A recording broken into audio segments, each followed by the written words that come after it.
দেখো পরবর্তী অঙ্কটা। এখানে আমাদের 2 কোসেক 3 থিটা ইকুয়াল টু 1 দেওয়া আছে। এখান থেকে থিটার মানটা বের করতে হবে।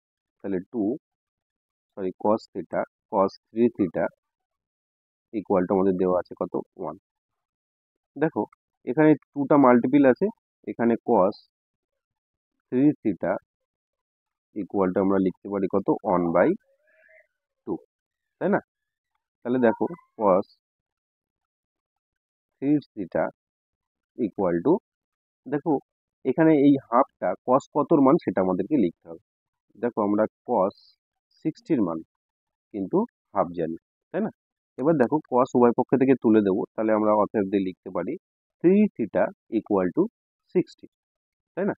তাহলে অতএব লিখতে পারি theta equal to 60/3, cut out করলে কত হবে 20। তাহলে আমরা কিন্তু থিটার ভ্যালু পেয়ে গেলাম কত 20 ডিগ্রি। তাহলে থিটা ইকুয়াল টু 20 ডিগ্রি। আশা করি তোমরা বুঝতে পেরেছো। নেক্সট অঙ্কে আমরা যাব।